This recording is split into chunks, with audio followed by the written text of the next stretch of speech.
The Apostle Paul had an unsurpassed ability to get into trouble. At the end of his third missionary journey, he traveled to Jerusalem despite multiple warnings that danger and imprisonment lay ahead. He plowed ahead anyway. While he was worshiping at the temple, a crowd of hostile Jews seized him, and the local Roman commander arrested him. The next day, Paul appeared before the Sanhedrin for questioning. Acts 23, verse 1. And looking intently at the council, Paul said, "Brothers, I have lived my life before God in all good conscience up to this day." And the high priest, Ananias, commanded those who stood by him to strike him on the mouth. Then Paul said to him, "God is going to strike you, you whitewashed wall. Are you sitting to judge me according to the law, and yet contrary to the law you order me to be struck?" Those who stood by said, "Would you revile God's high priest?"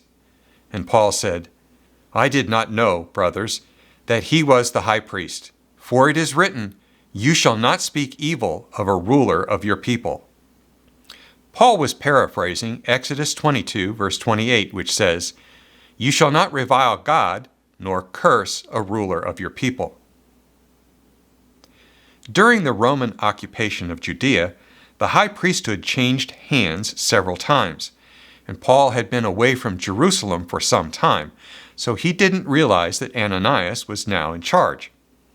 Even though the high priest had mistreated him, Paul still showed respect toward the office that he occupied.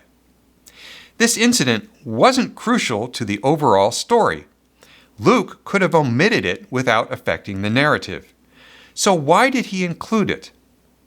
We can only speculate, but it does demonstrate the ongoing hostility that the Jewish religious leaders expressed toward the early Christian church. This foreshadowed the permanent split that occurred between Judaism and Christianity near the end of the first century. It also demonstrated the callous disregard for the law that the Jewish religious leaders exhibited. Ananias, Caiaphas, and the rulers of the Sanhedrin unjustly executed Jesus, Stephen, and many other Christians in their effort to stamp out Christianity. Paul had been one of their chief agents in arresting and executing Jewish Christians.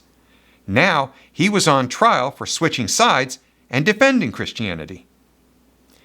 Finally, Luke used this incident to show that Paul acknowledged the authority of the Torah and used it as a guide for proper Christian conduct. This is consistent with the example that Jesus set under similar circumstances. 1 Peter 2, verse 21 says, "For to this you have been called, because Christ also suffered for you, leaving you an example, so that you might follow in his steps. He committed no sin, neither was deceit found in his mouth.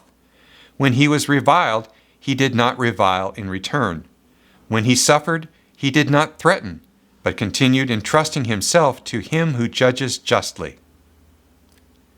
In 1 Corinthians 5, verse 11, Paul himself wrote, "But now I am writing to you, not to associate with anyone who bears the name of brother, if he is guilty of sexual immorality or greed, or is an idolater, reviler, drunkard, or swindler, not even to eat with such a one."